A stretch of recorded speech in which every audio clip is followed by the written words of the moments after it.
Hello guys, good morning, welcome back to my channel Smita's mini ব্লগে তোমাদের সবাইকে আবার স্বাগত। তো দেখতে পাচ্ছ এটা কি বলো তো, এখানে রয়েছে দুধ, ওই 250 গ্রাম মতো দুধ রয়েছে, আর কিছু মুড়ি, এতে দিয়েছি 2টো বিস্কুট আর হচ্ছে চিনি। তো এটা এখন কে খাবে ভাবছো? এটা খাবো আমি সকালবেলা ব্রেকফাস্ট।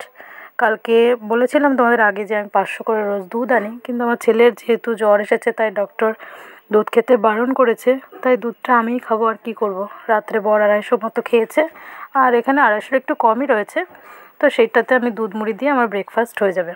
তো দেখো সকালবেলা আবার একটু মনটা খারাপ হয়ে গেল। বরের জন্য 2টো ডিম সিদ্ধ করেছি, 2টো ডিমই নষ্ট। এবার গরমে নষ্ট হয়েছে নাকি দোকানে এত অনেক দিন ধরে রয়েছে সেজন্য নষ্ট হয়েছে আমি জানি না। আমি কালকেই দোকান থেকে এনেছি, আজকে সকালে মানে কালকে রাত্রে এনেছি, আজকে সকালবেলায় বরকে সিদ্ধ করে দেবো বলে। তো তারপরে কি মন খারাপ করে বর খেতে পারলো না, চলে গেল। আর আমি এদিকে রান্না করে নিয়েছি একদম সিম্পল মেনু, সাদা ভাত, সজনের ডাঁটা দিয়ে মুগের ডাল, আর পেঁয়াজ দিয়ে উচ্ছে আলু ভাজা। তোমরা ভাবতে পারো উচ্ছে আলু ভাজা এরা কত খায়। আসলে কি বলো তো, এই গরমে না আমার পেঁয়াজ দিয়ে উচ্ছে আলু ভাজা এত ভালো লাগে যে আমি শুধু ওইটা দিয়েই ভাত খেয়ে উঠতে পারি, আর কি বলবো। তো এখানে রয়েছে রাত্রের কিছু পান্তা ভাত, সেইগুলোই ভেবেছি আমি সকালে খাবো, আর দুপুরবেলা ওইগুলো খাবো। তো এদিকে দেখো আমি কটা বোতলে জলও ভরে নিয়েছি, খাওয়ার আগে বোতলে জল। কি হয়েছে বলো? কে? কেন কেন কেন দুষ্টুমি করেছো কেন তাহলে?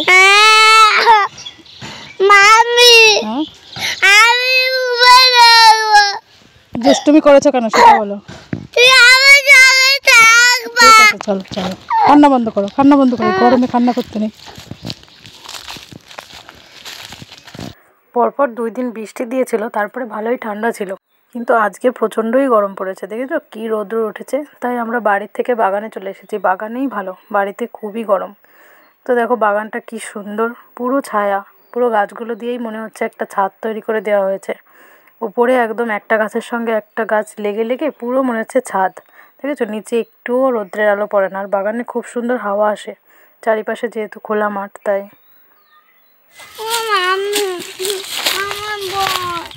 এই তুই বল খেলবি বাবা?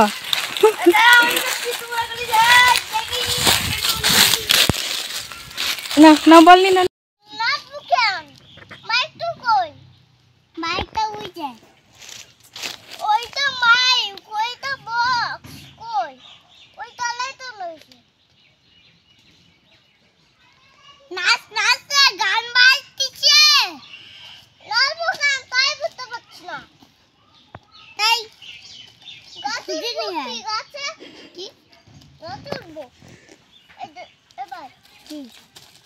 আমি লিচু পাড়তে যাচ্ছি।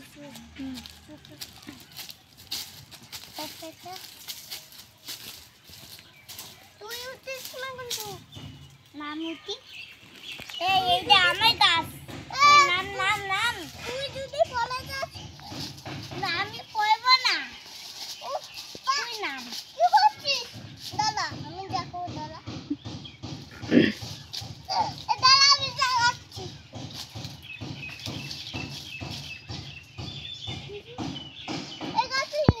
তো হ্যালো গাইজ, গুড ইভিনিং, আবারও চলে আসলাম সন্ধ্যাবেলায়। আজকে আমাদের ছিল একটা বিয়েবাড়ির নিমন্ত্রণ, তাই সন্ধ্যাবেলাও বলা ঠিক হবে না, কারণ কি এখন বাজে রাত 9টা।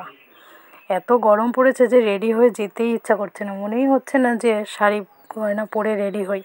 তো কি করব, যেতে তো হবেই, কারণ এটা আমাদের একটা আত্মীয়র বিয়ে। যদি পাড়া প্রতিবেশীর বিয়ে হতো তাহলে হয়তো যেতামও না, কিন্তু আত্মীয়র বিয়ে, সেখানে যেতেই হবে। আমার শ্বশুরমশাই শাশুড়ি মা সবাই আগে চলে গেছে, আমরা দুজনই পরে যাব। তো দেখো বলতে বলতে আমরা গাড়ি নিয়ে বেরিয়েও পড়েছি। রাস্তায় কিন্তু আমাদের আরও 2টো বিয়ে পড়েছিল। তো আমার ছেলে যেই একটা বিয়ে দেখে বলে, মাম্মি এটাই তো দাঁড়ালে না, আমাদের বিয়েবাড়ি পার করে চলে আসলাম। তখন আমি বলি যে না, এটা আমাদের বিয়েবাড়ি নয়। এই দেখো বলতে বলতে একটা বিয়েবাড়ি চলেও এসেছে, কিন্তু এটা আমাদের বিয়েবাড়ি নয়, এইটা হলো আমাদের বিয়েবাড়ি। এখানে আসতে প্রায় 20 মিনিট মতন সময় লাগে গাড়ি নিয়ে, তবু রাস্তা এত খারাপ, রাস্তাটা যে কেন ঠিক করে না কী জানি। তো দেখো এখানে বউ সবাই ছবি টবি তুলছিল, আমিও একটু ভিডিও করে নিলাম। বউ এত ব্যস্ত যে সেখানে যাওয়ার মতন সময় আমাদের নেই। এবার যেহেতু আমরা অনেক রাত করেই এমনি বাড়ি থেকে গিয়েছি, যেতে যেতে ওখানে 9:30 বেজে গেছে, তো ছেলের আবার বাড়ি এসে ঘুমানোর একটা ব্যাপার, তারপরে মর্নিং স্কুল যেহেতু, তো সেই জন্য ভাবলাম যে এখানে আর বসে না থেকে চলো খাওয়ার ওইখানে গিয়ে দেখি কীরকম কী ভিড়। তখন আবার কন্যাযাত্রীর লোকেরাও চলে আসতে শুরু করেছিল, তাই ভাবলাম এরপরে আর জায়গাই পাবো না, আমাদের অনেক রাত হয়ে যাবে, তাই আমরা একবারে ডাইরেক্ট খেতে চলে গেলাম। খাবার দাবার ডেকোরেশন সব কিছুই খুবই ভালো ছিল। তো দেখো আমরা এখানে একটা চেয়ার টেবিল নিয়ে বসেও পড়েছি। আমার ছেলে তো খুবই খুশি, ওর নেমন্তন্ন বাড়ির নাম শুনলে খুব খুশি হয়ে যায়, কিন্তু একটা বিষয় নিয়ে খুব দুঃখ হয়ে যায় যদি সেটা নেমন্তন্ন বাড়ি গিয়ে ওকে মাছ খেতে না দেয়। ও ভাবে যে নেমন্তন্ন বাড়ি মানেই মাছ মাংস হবে, কিন্তু সব নেমন্তন্ন বাড়িতে তো আর মাছ মাংস দেয় না বলো, বিয়ে বাড়ি তাই মাছ মাংস দেয়। তো বন্ধুরা তারপরে আমরা খেয়ে দিয়ে বাড়ি চলে এসেছিলাম, আর ভিডিও শ্যুট করা হয়নি। তো আজকের আমার এই মিনি ব্লগটা কেমন লাগলো তোমরা কমেন্ট করে অবশ্যই জানিও, আর যদি ভালো লেগে থাকে তাহলে সাবস্ক্রাইব করে পাশে থেকো। আর তোমরা কী ধরনের ভিডিও দেখতে চাও সেটা আমাকে কমেন্ট করে জানাতে পারো, তাহলে আমি অবশ্যই করার চেষ্টা করব। আজকের মতন আসছি, টাটা বাই বাই।